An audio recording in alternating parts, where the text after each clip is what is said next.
landscape with dozens of registered parties. With a GDP of 98, Kenya is the sixth largest economy in Africa, and it is certainly the largest in the sub-region of East Africa. In fact, until the COVID-19 pandemic struck, Kenya was one of the continent's fastest growing economies, with an average annual economic growth rate of nearly 6% between 2010 and 2018. Kenya recently reached lower middle income status within the 21st century and has a diversifying economy with a thriving tech startup scene. It has pioneered mobile money. We all have heard of M-Pesa, for example. It has tourism, horticulture, agribusiness, and other industries. As a result, the Kenyan economy is quickly rebounding compared to a number of other African countries from the COVID-19 shock, with growth in 2021 rising above pre-pandemic levels. Of course, challenges of poverty and inequality remain, as with many countries around the world. And abroad, Kenya is a member of the East African community, as well as the Common Market for Eastern and Southern Africa. The government ratified the African Continental Free Trade Agreement in 2018, and Kenya currently occupies one of the 3 non-permanent member seats from Africa at the United Nations Security Council. I think we're all aware of the strong statement given recently at the UN Security Council from Kenya. Kenya's relations with the United States are expanding and deepening, and in 2018, this bilateral relationship was elevated to a strategic partnership built on 5 pillars: economic prosperity, defense, democracy and civilian security, multilateral and regional issues, and public health. It is an honor, therefore, to host this important discussion with our distinguished guests today on governance, economic development, and democracy in Kenya, in East Africa, and indeed the rest of the continent. So we have with us today His Excellency William Ruto, the Deputy President of the Republic of Kenya. We also have with us today U.S. Congress member Representative Karen Bass, who is a member of the U.S. House of Representatives. But before I go any further, I am delighted to mention that we have in our midst today the President of the Carnegie Endowment for International Peace, Mariano Florentino Kea. And before joining Carnegie quite recently, Tino Kea was a Justice of the Supreme Court of California.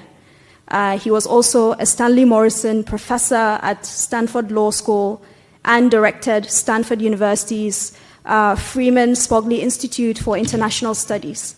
He has also served 2 U.S. presidents in a variety of federal government roles, including as the first special assistant to the President Regulatory Policy in the Obama administration.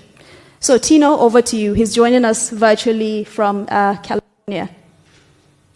Thank you, Zainab. It's really a pleasure to be here today. I'm sorry I can't be there in person. We are very happy to do this event and to host Deputy President William Ruto. Very happy also to welcome my fellow Californian, Congresswoman Karen Bass of the City of the Angels.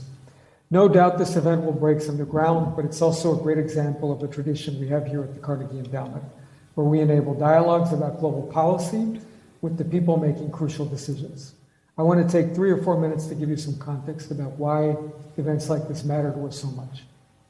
First, Africa matters enormously in a changing world. It matters for economic well-being, labor, civic life, climate, geopolitics, and security. We were founded as an organization 112 years ago to help make the world more secure and peaceful. Today, that mission unquestionably has to focus on Africa. The population of sub-Saharan Africa will double by 2050. Before long, Africa will have the plurality of the global workforce. None of that is lost on us. We realize that essentially the fate of Africa is the fate of the world. Second, I want to acknowledge something that all of you know, which is that East Africa is a dynamic region and Kenya is absolutely central to it and changing quickly. I'm struck by how Kenya is one of Africa's leading economies. It's urbanizing quickly. By 2015, Kenya will have more urban dwellers than all of Africa did in the middle of the 20th century. It'll be crucial to the future of Africa and beyond as a middle-class, middle-income country and a thriving tech scene that it's providing the world and a vibrant multi-party democracy.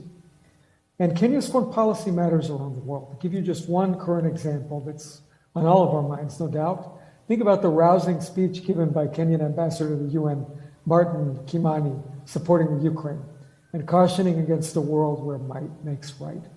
That's a speech that was heard around the world. Third, governing and institutions are a challenge not only in Africa, here in the United States, in Europe, and really throughout the world. That's the work that Deputy President Ruto knows so well from his previous service, leading ministries of agriculture, higher education, science and technology, and home affairs. It means helping institutions responding better to public needs, quality education, clean water, reliable courts. So whether it's Kenya or California, we're in this journey together. Given the climate crisis and economic dislocation, the challenges ahead are not easy, but we're going to focus on trying to bring the best ideas, the best solutions to governments around the world, and this sort of dialogue is going to help us. Finally, as we make sense of these pressures and opportunities, we might bear in mind especially the next generation.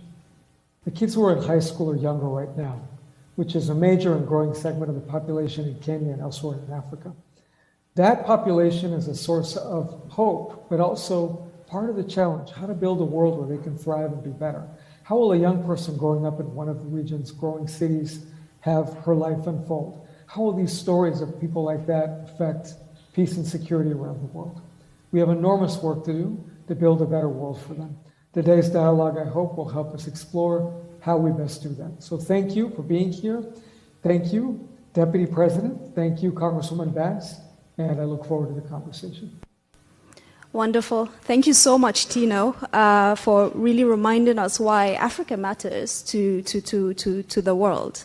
So now I'll be inviting our main guest to the podium very shortly. But before I do that, let me go over some housekeeping rules. I'm very happy to see you all masked to begin with. But after, oops, I'm having some mic issues here. So after remarks by His Excellency William Ruto and Congresswoman Karen Bass, we will move to our sit-down conversation with both distinguished guests, also with Professor Ken Opalo. And following this discussion, we will have a live question and answer session with both our in-person audience, but also those joining us virtually. So just a few words on His Excellency William Ruto. As you're all aware, he's the first elected deputy president of the Republic of Kenya. And he's also a presidential candidate in the upcoming election in Kenya in August this year. The deputy president joined mainstream politics in 1997 after his election as a member of parliament. Dr. Ruto was also chairman of the Parliamentary Select Committee on Constitutional Reform in the 9th Parliament, leading the process that put Kenya on the road to a new constitution. He later served as Minister of Agriculture and Minister of Higher Education. Dr. Ruto, among many things, holds a PhD in plant ecology from the University of Nairobi. I now invite His Excellency William Ruto to give his opening remarks. Thank you.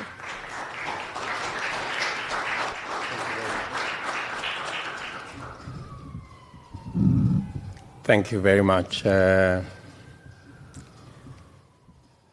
Osman.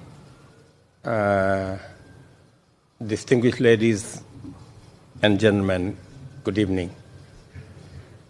Let me take this opportunity to first thank Kanaki for giving us an opportunity to engage with the stakeholders, policymakers, decision makers, and other public institutions in a conversation about Kenya, about our region in East Africa, and hopefully we will also have a conversation about our continent. I want to, in a very special way, thank my team for putting this together and for Carnegie for providing the platform for us to have this conversation. I am looking forward to sharing my thoughts and perspectives on what I think should be in Kenya and in our region. I am looking forward to sharing my ideas on the next political dispensation in our country. I am looking forward to sharing our thoughts on what contributions Kenya can make in the global stage. I think the statement by Ambassador Kimani on the status in Ukraine is the consummate position of the government and people of Kenya, recognizing that we live in a global village where we share same space irrespective of what countries we come from. We share the same principles and tenets of human rights and democracy and the rule of law to which we all subscribe.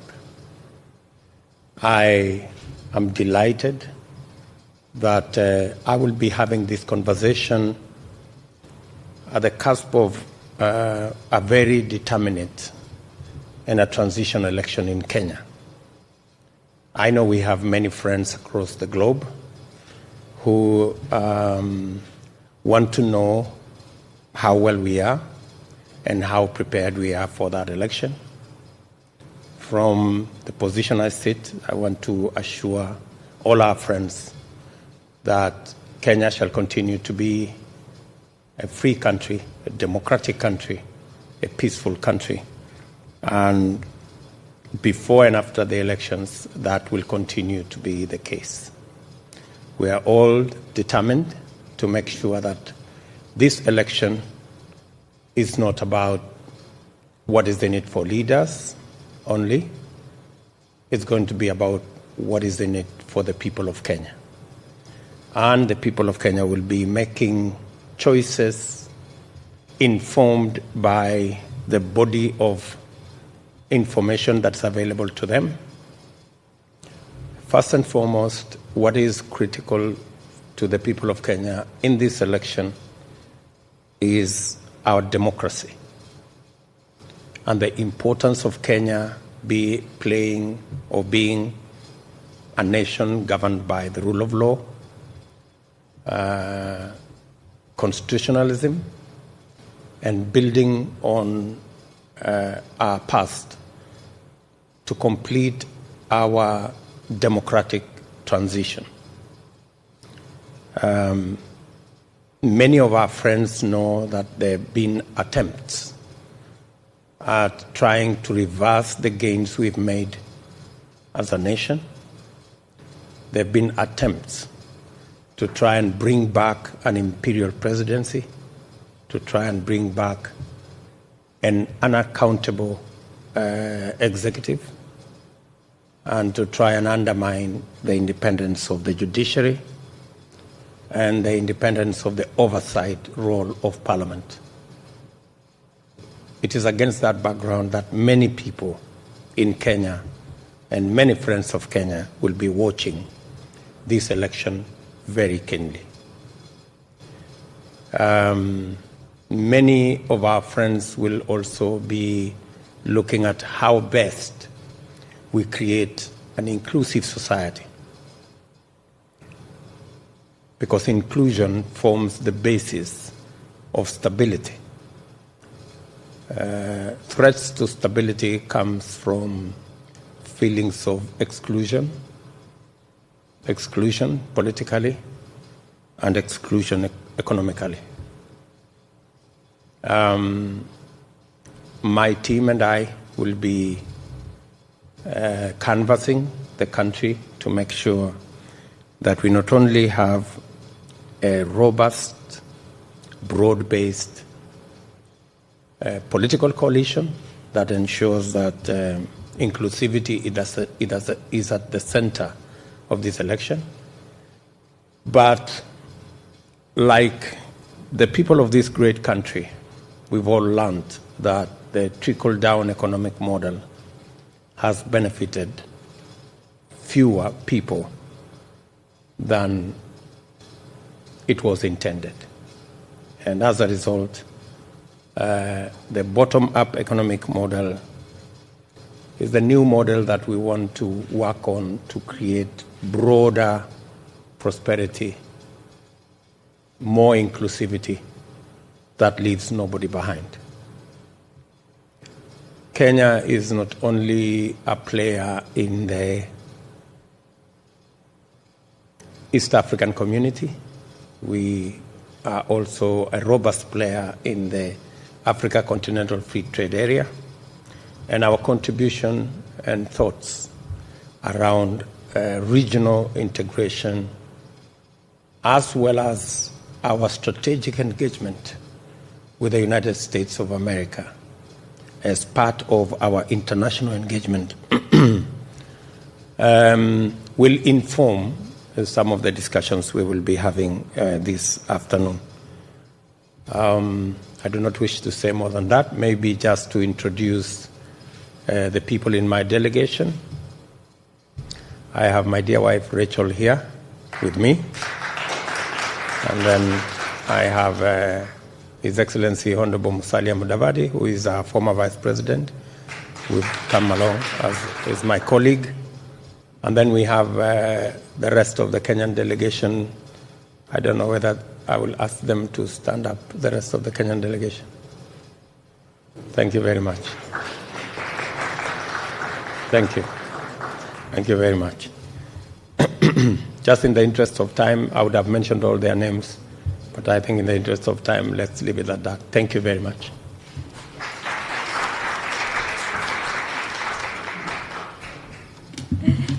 Thank you very much, Deputy President, for the clear opening remarks about the importance of the transition in Kenya and given the role Kenya plays in the rest of the continent.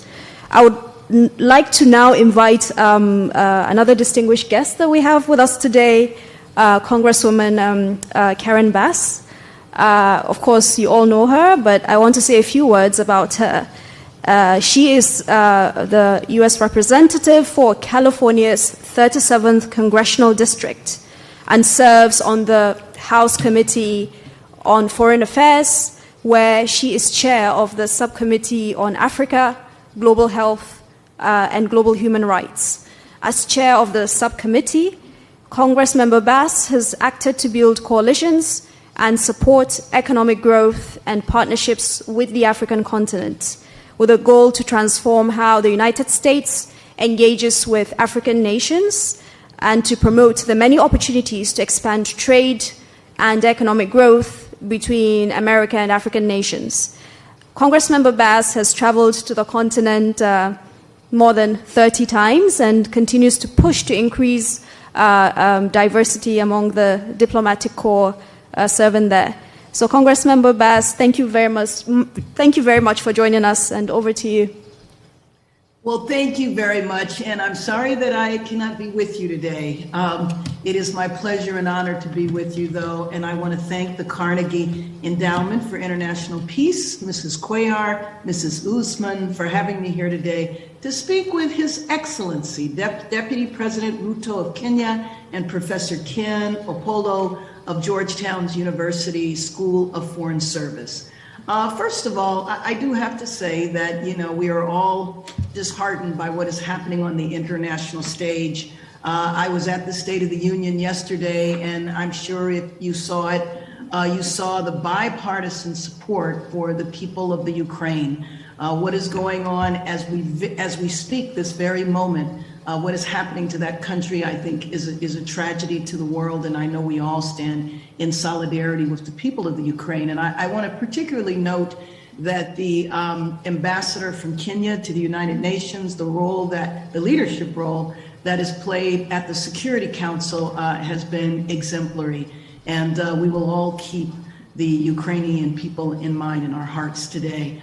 Also, a little concern you should know on behalf of the Congressional Black Caucus, as we have watched African students and other African people as they try to leave the Ukraine. And I know that our chairman of the Foreign Affairs Committee will be flying to Poland this weekend, because we want to make sure that all of the people who leave Ukraine are able to leave Ukraine safely and are welcomed. So I just wanted to, could not neglect to begin on that note. And as was mentioned in my introduction, I do have the honor of chairing the Subcommittee on Africa in Congress, and it has been my goal and my interest from the moment I was elected to really influence U.S.-Africa relations and to change the way we view the continent of Africa and to lift up the continent, because many times in the U.S. press, what we hear about are the conflicts, we hear about the problems. That's nothing new, because that is the way the U.S. press covers the U.S. as well.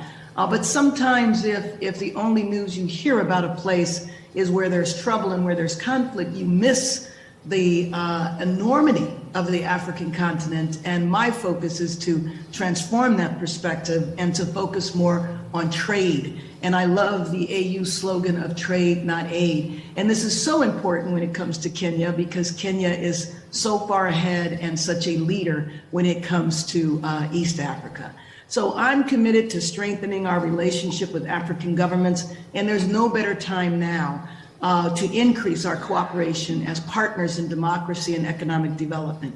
Kenya has shown tremendous dedication to these principles as the strongest East African economy, and a country that has tirelessly demonstrated its dedication to advancing democracy. And of great importance is the preservation of election integrity, strengthening democratic governance. And I know you have an election coming up soon. I had the honor of being an observer at your last election. I wish I could again, but I'm sure that it will be a positive and peaceful one. And both of our countries, frankly, are facing challenges. We have our challenges here in the United States. You wouldn't think that we would, but fighting for the right to vote, even here in the United States, is something that is very high on the agenda of many people here.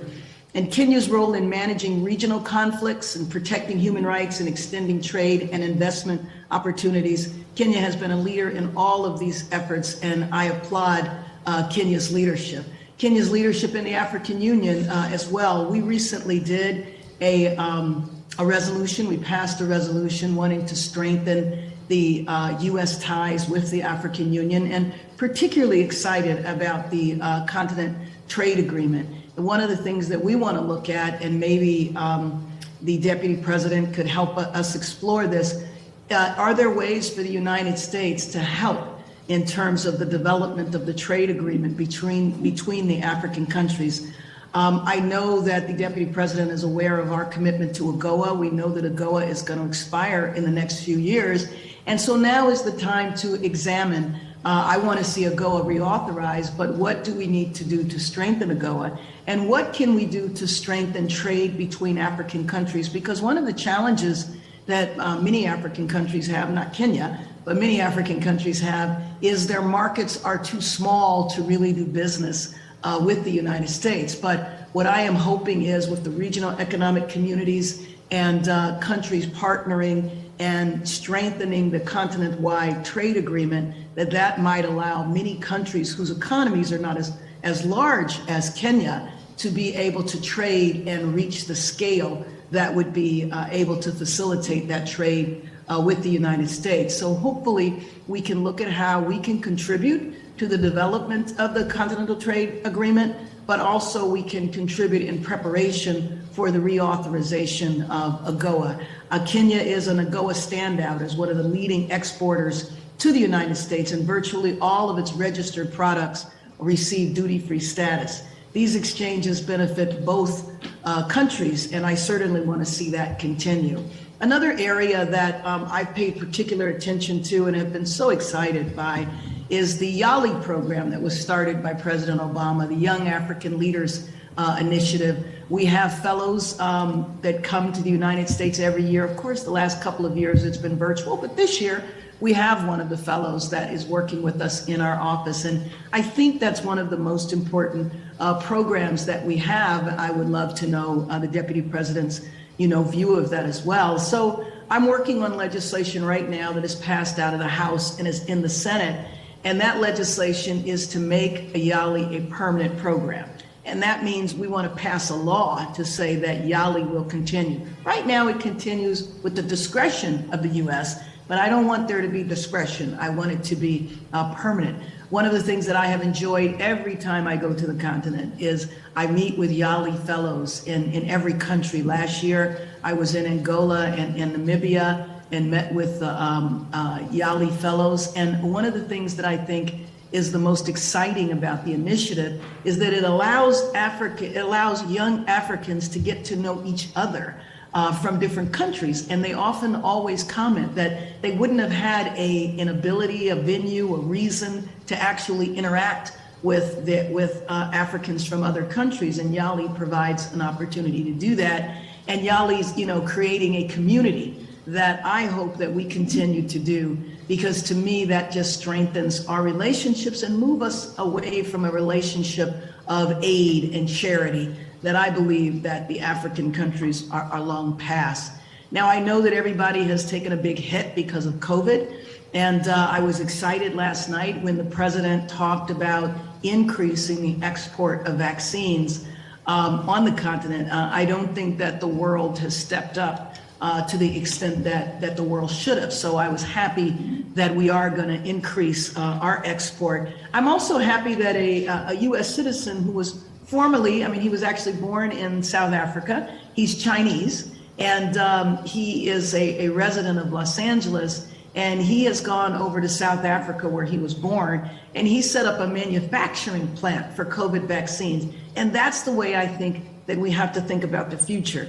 It's not always, yes, right now, because we're in a pandemic, we need to export the vaccines. But the more important point is for African nations to have their own capacity to develop vaccines. And we need to share the technology. When you're talking about life and death, we can't be so parochial. We have to understand that this is an international issue. And so I'm looking forward to us moving and developing, and I'm hoping that the manufacturing plant that Dr. Patrick Sunshun is developing in South Africa can be replicated in many different countries. Well, Africa's, initiatives like Kenya's Vision 2030 that works toward democratization, industrialization, and sustainable practices, which aims to uplift the people along with the rest of the economy, I think is, again, just another example of Kenya's outstanding leadership. Kenya's economic projection for 2021 exceeded your own government's expectations, which I think is a really big deal considering the environment of COVID. And my office and the Biden administration are committed to strengthening our bilateral relations with African countries, and will continue to show our support through diplomatic relations and legislation. I look forward to the discussion this evening as we hear more from the Deputy President and experts from U.S. institutions. And once again, want to thank the Carnegie Endowment and Georgetown University for the opportunity to speak with you today. Thank you very much.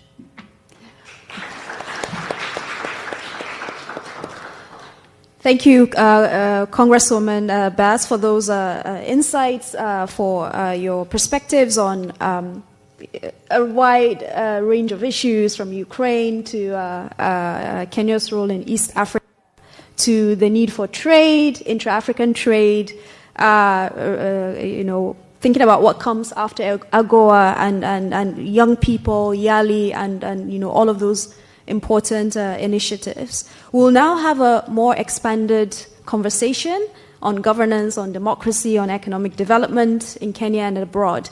And I would like to begin by inviting Deputy President Ruto to have a seat at the podium. And then I would also like to invite my very good friend, Professor Ken Opalo, from Georgetown University, who will be leading this conversation. Ken Opalo, I'm sure a lot of you know him, is an assistant professor at the Walsh School of Foreign Service at Georgetown University.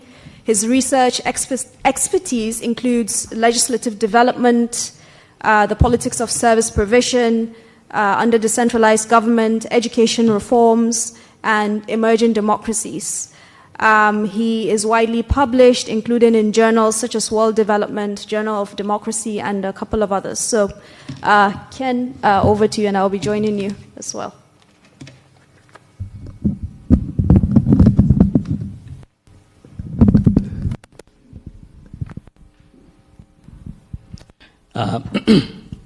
Welcome, everyone, and to you, Honourable Deputy President. So we intend to have a free-flowing conversation, and Zainab and I will pose questions, and then at the end we'll open it up to the audience to pose questions as well. I'll begin with a structural question on the Kenyan economy. So, as you said, this August election will be a pivotal election in many ways, and one of the ways in which it will be pivotal is the salience of economic issues in Kenya, especially when we think about the youth, when we think about agriculture, and the need to restructure the Kenyan economy. That said, previously or up until now, the approach has been big infrastructure investments as a way of promoting growth. Do you think that beyond August, there will be political will to restructure the economy to address the imbalances that exist today? Whether we're thinking about demands from the county governments with increasing the devolution allocation share, or we're thinking about interest groups that influence the treasury, thinking about parliament, and the whole budget process. Is there appetite to reform Kenya's public finance management to address the challenges that are central to this year's election? Thank you very much, Ken. I think restructuring the Kenyan economy is an imperative. It's not an option from where I sit. It is a necessary imperative because where we stand today, we have a huge youth bulge that unless and until it's addressed, it poses a great danger to the country. We have debt that needs to be addressed. We have, as you have said correctly, our investment as a government in our first term was on the hardware, so to speak. That's why we went big on infrastructure, on the rail, and did 700 kilometers of new tarmac, of new rail. On roads, that's why we did 10,000 kilometers of new paved road. On electricity generation and distribution, that's why we went from 2 million people to 8.5 million people connected to electricity. But to a great extent, that was the hardware. The software is what we must address as an existential imperative. And it's not a question of whether there will be appetite.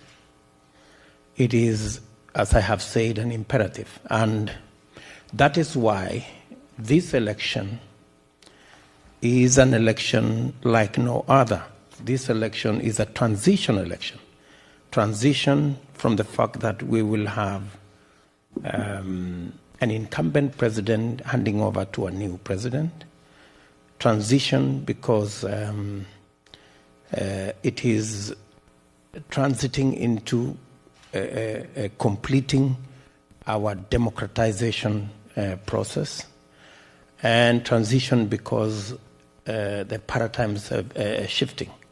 So investing in deliberate creation of jobs for young people is the next frontier.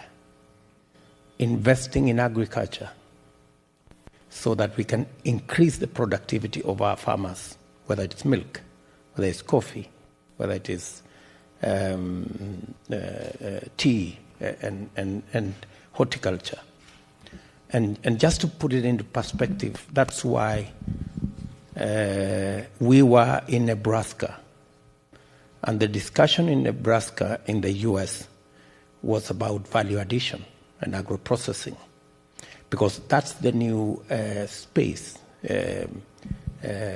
irrigation agriculture. That's the new space.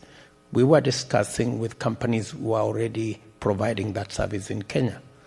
And so that whole space of dealing with the 4 million young people who are out of school and college and university, ensuring that increasing the productivity of our farmers, making sure that we are providing the correct seeds, we are making sure that there is fertilizer that can inform the productivity of our farmers, making sure that our dairy productivity is enhanced. That's the space. And much more importantly, making sure that the 10 million odd micro, small, and medium enterprise space is stimulated through access to credit, access to infrastructure, and making sure that there is legislation that protects these small enterprises, startups, and making sure that they can move up the ladder. And at the bottom of all that is making sure that we manage our resources and we contract debt at rates that we can afford, and making sure that to be able to deal with the challenge of debt, expanding the tax base by creating more jobs, creating more viable enterprise, increasing the productivity of our farmers, engaging in value addition, agro-processing, the whole array up to manufacturing. So the structural adjustment of our economy is an imperative, so to speak. Yeah. Thank you for that response. I'm told that Congresswoman Bass might be jumping.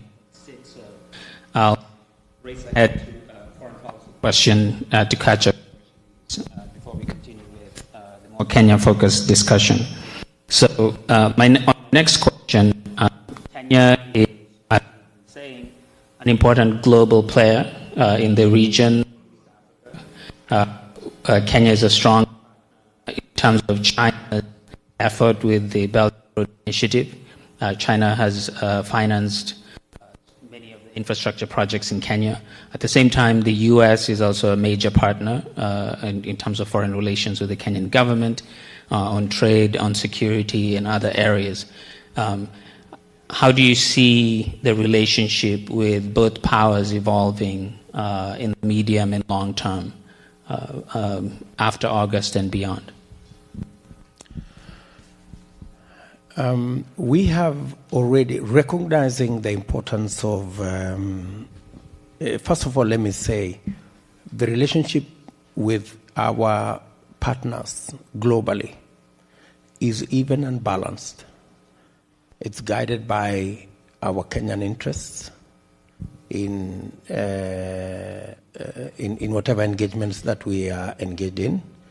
The U.S. does not conflict in any way with our relationship with other countries. That's why recognizing the importance of the U.S., United States partnership, in 2018, that relationship has now been elevated to a strategic relationship, recognizing the importance of the U.S. and the role they play in our economy.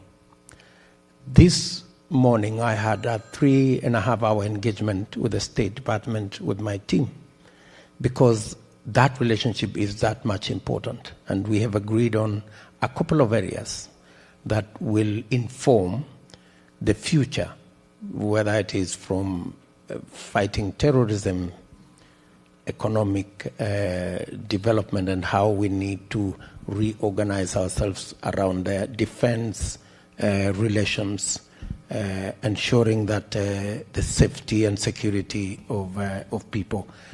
The entire space, including universal health coverage or public health.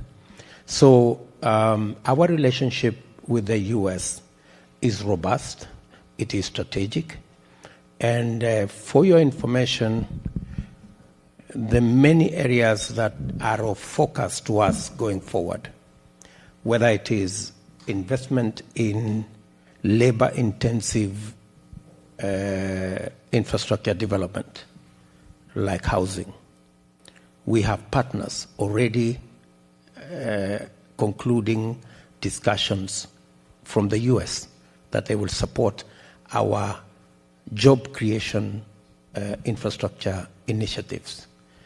We have a robust engagement with the U.S. on the single most important item in public health, universal health coverage. In fact, it's among the 5 top strategic areas that we are building a relationship with the United States. So we do not think we can say it is the U.S. versus any other country. The U.S. have a special place in the relationship with Kenya. Let me quickly come in and bring in Congresswoman Bass. I'm sure you have comments and remarks before you have to step away. Yes, yes. And let me say that I appreciate the Deputy President talking about the special relationship between the United States and Kenya. And then in terms of the United States, of course, you know, the African American population, because we do not know our history in terms of where we come from in Africa. We know that our ancestors were from the continent, but we don't know from where. So we kind of have this tradition in the African American community of we claim the entire continent of Africa. And so it's extra special, not just the U.S. as a whole, but especially as a Black American, and I appreciate that. You know, one of the things that often comes up in Congress is raising concerns about China's role in Africa. And I certainly know that, you know, it is a mixed bag. But whenever that comes up, I always emphasize the United States needs to step up more. If we're critical of what another country is doing, then why don't we step in and do what it is that they're doing? So that is my focus and my emphasis. To what the Deputy President was saying earlier, I am working on legislation on education. When he made reference to the youth bulge, I know that is absolutely an issue continent-wide. And one thing that I would love to hear from the Deputy President as this goes on, I do have to jump, but my staff is paying close attention, is what we could do. We're working on legislation now to help strengthen educational opportunities in many countries, but obviously my focus and emphasis is going to be on the continent. And if there are suggestions or ways that the Deputy President thinks that we could be helpful there, or in strengthening the trade agreement between the nations in Africa, we would be very interested in knowing, always wanting to improve the role that the United States plays on the continent. And then finally, let me just say to the Deputy President that I wish him well. I know he is up for election, and both of us are actually running for election right now as I'm running to be the next mayor of my city. And so I know the stress that he is under. I share that, and I wish him all the luck in the world for success and for a peaceful transition. Thank you very much. Maybe it is important for me to ask Congresswoman Bass to wish her all the best as she runs for mayor, and I need all the luck you have mentioned. And thank you. I'm sure you'll do fine. And we look forward to making a contribution to humanity and making sure that we have a better world to live in. Thank you. Thank you. Goodbye, everyone. Thank Thanks you. for the opportunity Thank to you. meet you today. Thank you very much for being here with us. And maybe I should just mention on one thing that she talked about education.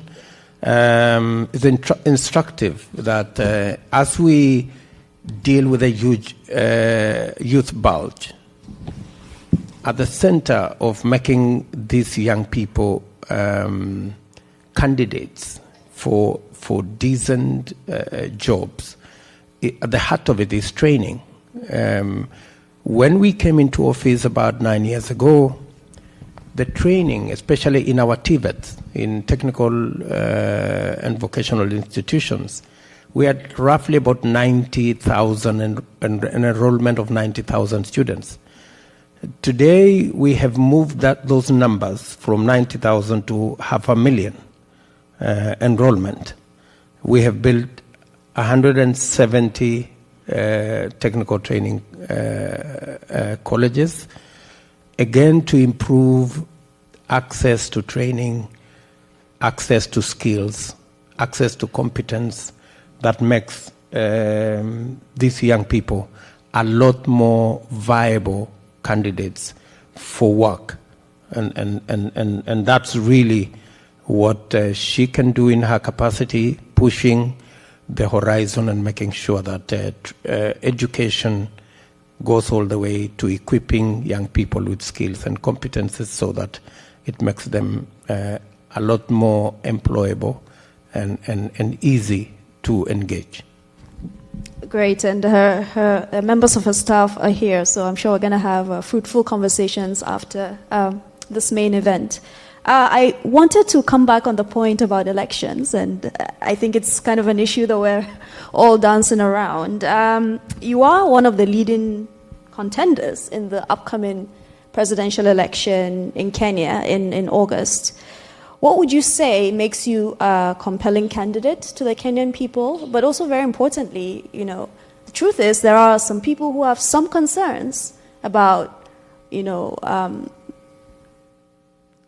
whether it's issues around integrity or incidents in the past. So how would you respond to those concerns that people have? And some of them are quite, they're quite valid. So how would you respond to those concerns that they have?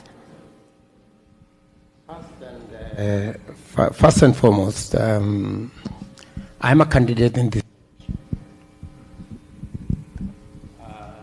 As you have put it correctly, I am not just a candidate. I am probably the leading candidate in this election. And it's not by default. It is because I have a track record that the people of Kenya know, they feel, and they associate with. And secondly, my team and I have a credible plan that is resonating with the people of Kenya. When you are in that pivotal position, you do not miss people who will say things about you. And that's the nature of politics, right? So we are very clear, and I am acutely focused on making sure that the plan we have, and it's a plan around taking Kenya from where we are today to the next level. And our plan, we've dubbed it the bottom-up economic plan that involves investments that would create jobs. And we are very clear these are targeted investments to create jobs and opportunity for young people. The second item is investments in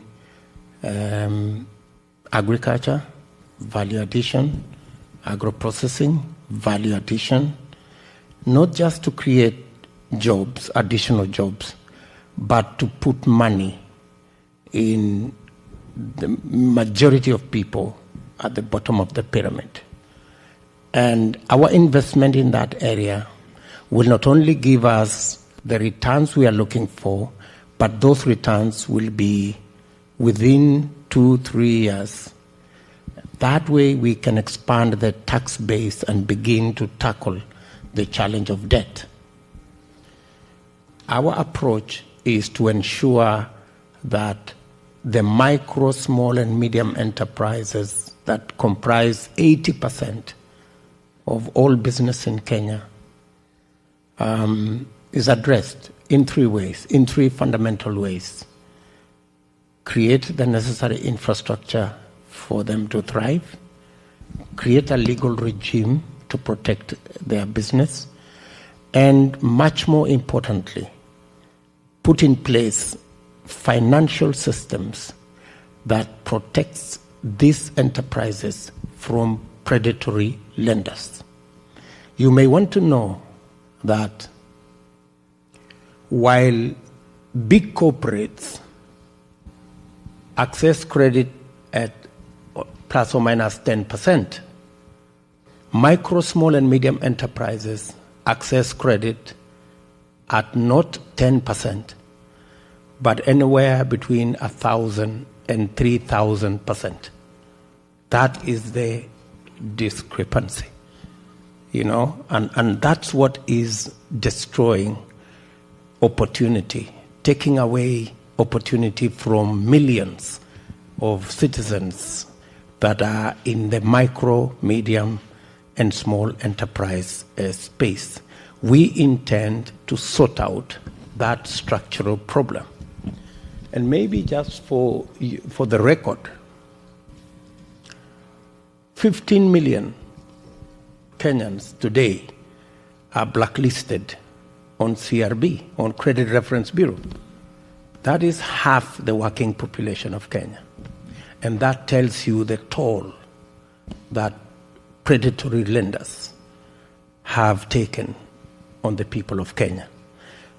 It is a matter of urgency. And that's why when I told you sorting out our economic situation is an imperative. It's not an option that we are looking at. And that plan also includes making sure that everybody carries a proportionate burden of health insurance. Today, the people at the bottom of the pyramid pay as much as 10% for health insurance. William Ruto, Deputy President, pays 0.80 before 1%. So that's the discrepancy. That's the inequality. That's what we must sort out. And as a result, we have a huge population that have been locked out. So our approach is to lower the costs for the people at the bottom of the pyramid and get people like myself and others to pay their rightful share.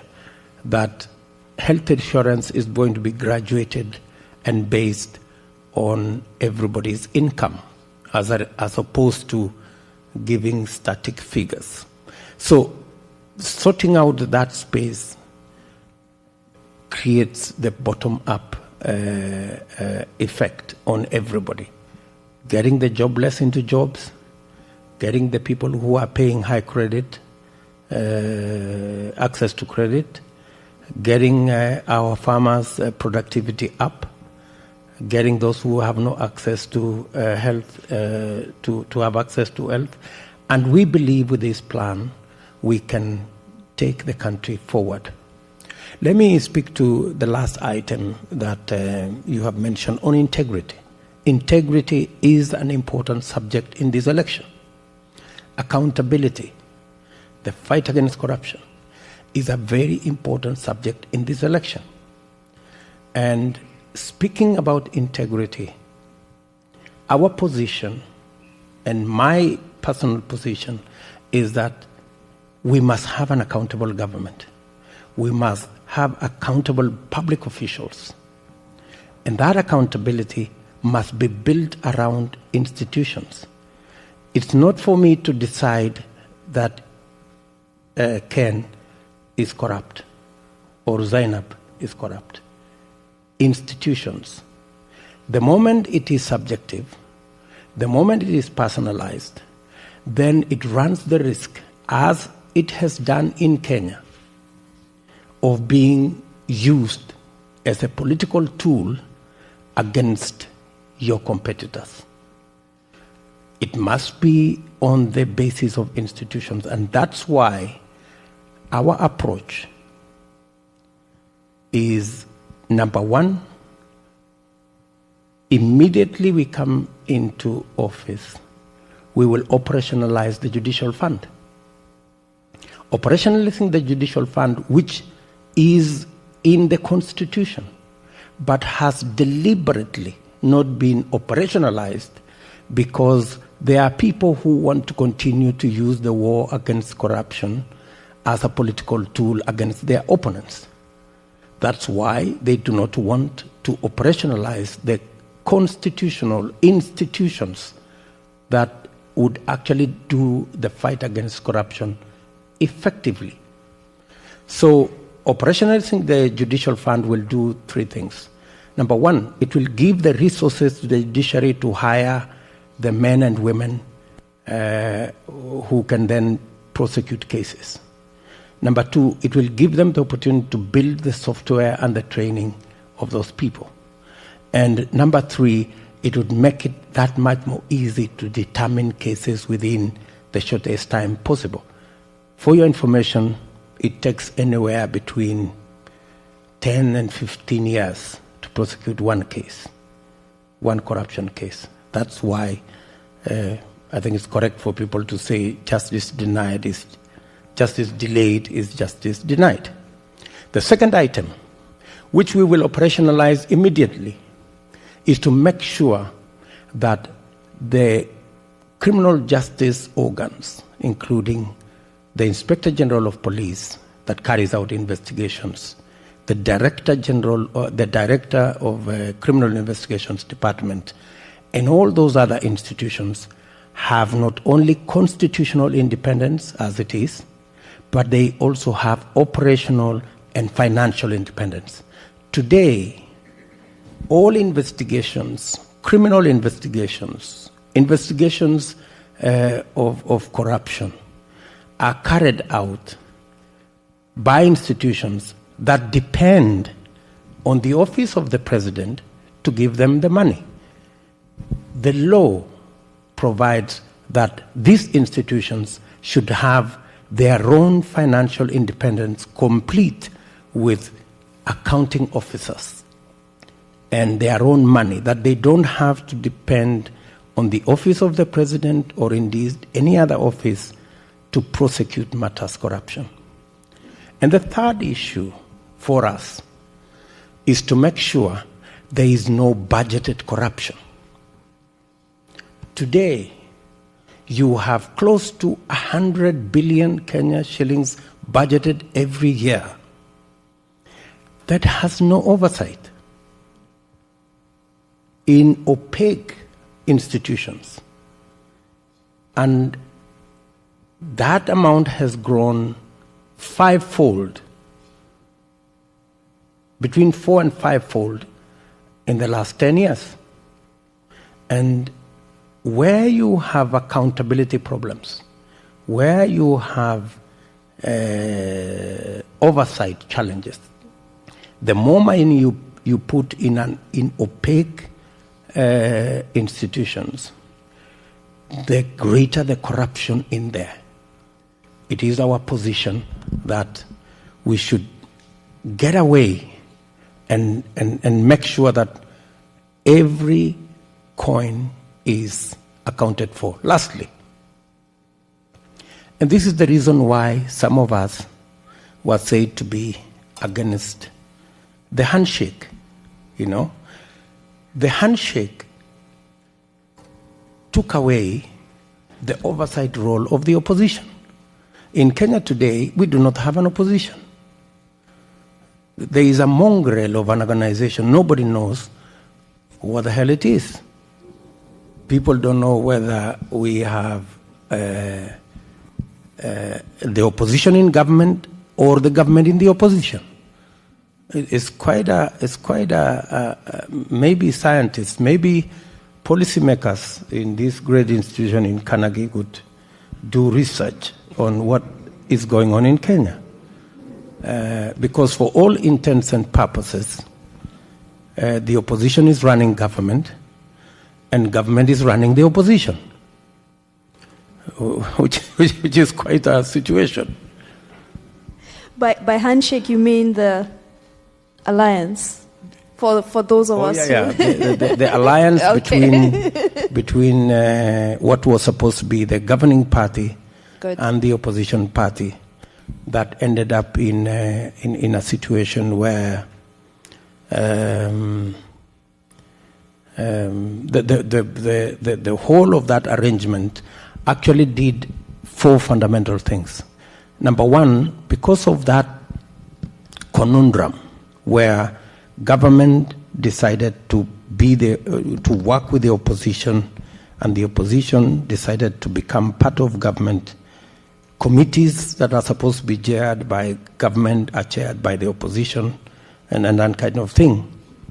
What happened? We lost the opposition, we lost the governing party, we lost the government agenda, and we ended up, all of us, as losers, because we lost almost 4 years chasing a mirage, that did not really work. Where does it leave us now? It leaves us now. The supposed opposition leader has become a puppet of government, and the leader of the ruling party is now a refugee in the opposition. So it's quite a situation. I'm going to open it up to Q&A, and just raise your hand and I'll point to you. So we have one hand over here.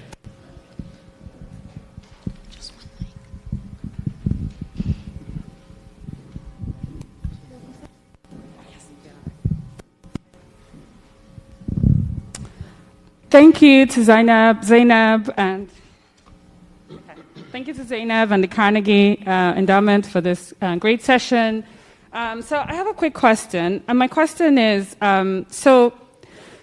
you've talked a lot about this bottom-up agenda, but a lot of what I hear you saying is very similar to Kenyatta's Big Four, right? You're talking about the ordinary Kenyan.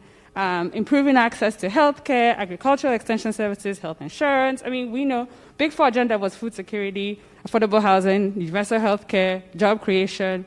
So what exactly makes your bottom-up agenda different from either what we've seen over the last 9 years or what the other opposition candidate, previously opposition candidate, Raila Odinga, would do, right? What exactly, can you just kind of flesh it out for us? What exactly would be different in your policy? Thank you. Can you also introduce yourselves when asking the questions, please, and make the questions brief because we are running out of time. My name is Amaka, and I run the Africa practice at a global political risk advisory firm called Eurasia Group. Thank you very much. Sorry. Okay. Your Excellency will take a few questions. Okay.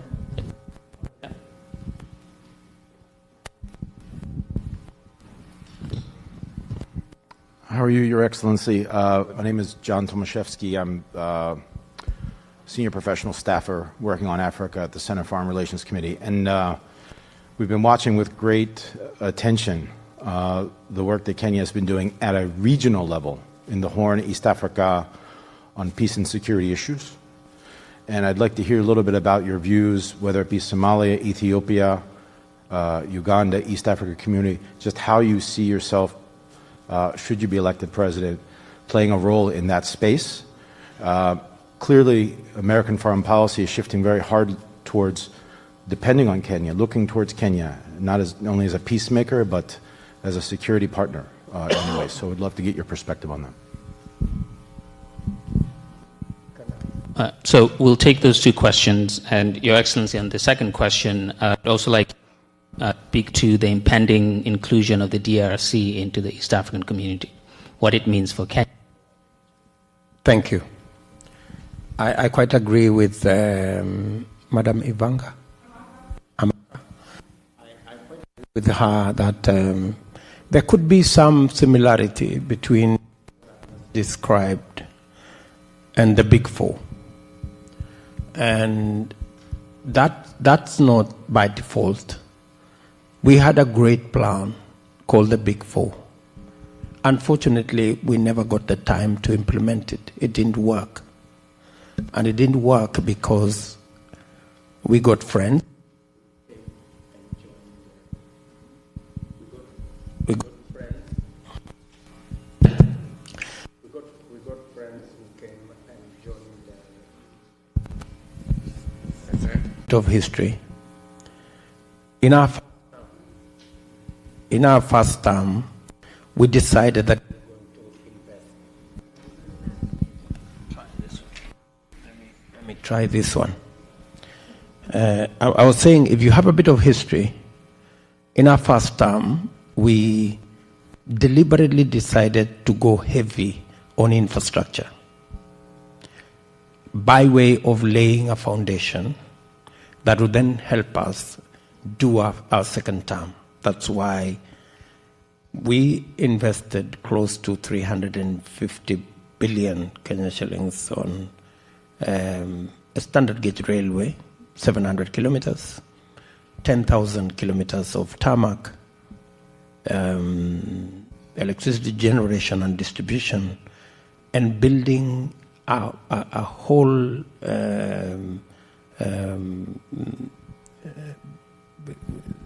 stage of training using our technical training colleges. Unfortunately, fortunately that went very well, and we did a fantastic job, and we won our second term resoundingly because of that effort. We developed the Big Four plan, and this was supposed to be our second term agenda. Unfortunately, it didn't work out. And it didn't work out because from where I sit, I am now beginning to look at it as though it was deliberate. It was actually sabotaged. Because when we got involved in this story of the handshake, the coming together of the opposition leader and the president, priorities changed. There was no more Big Four. The focus on creating jobs for young people went down the drain. The focus on universal health coverage went down the drain. The focus on manufacturing did not happen. The focus on agriculture went up in smoke. So we got new priorities, and the new priorities were how we are going to change the constitution. So we got involved in another conundrum called the BBI, called Building Bridges Initiative. It never built no bridge. It broke so many bridges. And we ended up in a mess. Because for 4 years of our term, we were involved in this exercise, trying to change the constitution unconstitutionally, trying to reverse all the gains we had made in our progressive constitution, trying to recreate an imperial president that had taken us 30 years to fight. Thank God that the judiciary stopped that whole charade, and it ended up at a place called null and void in the judiciary. There's been a concerted attempt to resuscitate this BBI monster. And there is even a pledge by our competitors that if they ever get anywhere near office, they will bring it back. I do not know how an imperial president is good for any country. I do not know how a compromised judiciary that has a supervisor appointed by the executive is good for any country in the globe, let alone Kenya. And I do not know how a compromised legislature can provide oversight over the executive. I mean, it's really tragic that that's the position where we are. So, to answer your question directly, we never got opportunity to do some of the very good ideas that were in our plan for second term. And as a person who had participated in crafting those beautiful initiatives, it's only fair that given an opportunity, I would begin there and now take it up to the next level. And maybe to respond to my good brother, we are looking forward to the Democratic Republic of Congo joining the EAC. Democratic Republic of Congo is a very important partner with a 90 million population. We share a lot in common with DRC.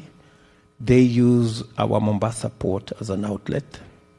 We have a lot of business already that goes on between DRC and the rest of the member states of the EAC.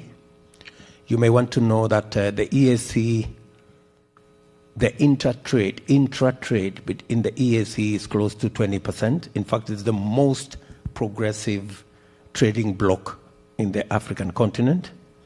And therefore, DRC would be leveraging on that progress that has been made.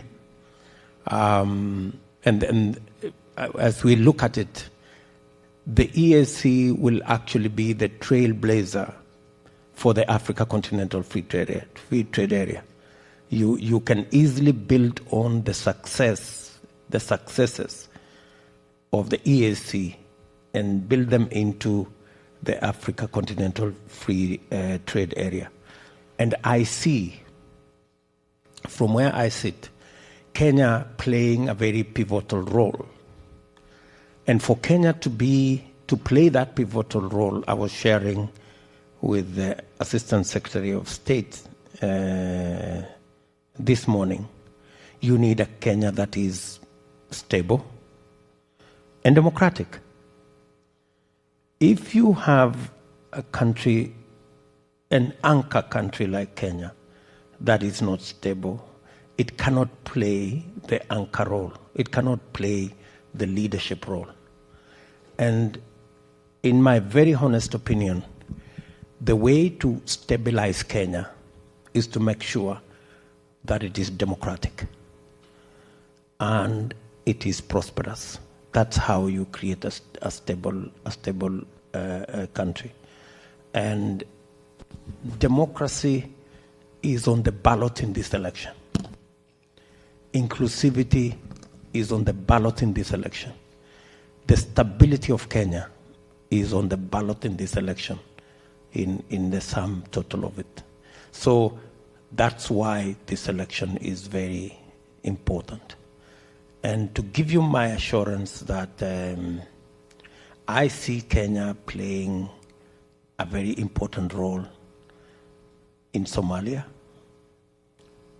in South Sudan, in terms of regional peace.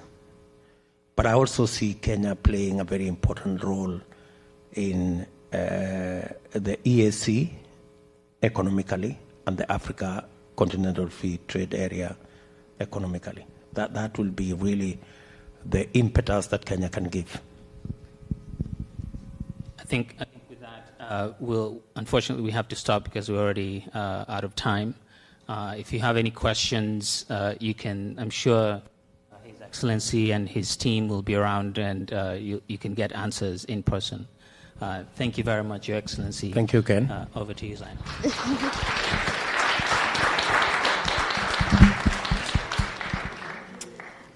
Thank you very much, Your Excellency, for those candid views. I really appreciated the points you made. In fact, they seemed quite heartfelt about increasing productivity, jobs creation, investments in labor-intensive industries, and all of the headway you are making on that in that regard. Definitely, that's what Kenya needs. That is what a lot of African countries need, frankly, given that it's a continent in which we have 13 to 15 million people joining the labor market every year in need of jobs. You also emphasize the importance of accountable institutions, building institutions in order to ensure that we fight corruption in many African countries, that we ensure that the war on corruption goes beyond personalistic and individualistic sentiments. And finally, emphasizing the role of Kenya in East Africa, the fact that for Kenya to be able to continue playing that leadership role, it needs to be a strong democracy. So, these are the conversations that we are here to facilitate at the Carnegie Africa program, to ensure that, Africa's important countries, every country on the continent is important, but Africa's anchor countries have the opportunity, these platforms, to showcase the ideas that they have, initiatives, and to foster meaningful global partnerships that can help advance those initiatives that can bring prosperity and stability to the vast majority of Africans. So I would really like to thank you. I want to thank your delegation. I also want to thank, of course, Congresswoman Bass, who was able to join us, the president of Carnegie, Tino Kea, who joined us also, as well as, of course, Ken Opalo, who expertly steered the discussion today. Of course, thank you very much to all our guests here in person for joining us. The world is just reopening. We're not out of the pandemic yet, but we're all trying to find our feet. Even our microphones are misbehaving, and they're not quite sure whether we are back to normal. Of course, thank you also to our online audience, people who joined us from around the US, from Kenya, from other African countries, from all over the world. Finally, I would like to thank our dynamic team at the Carnegie Endowment for making this event a success. A lot of work went behind the scenes.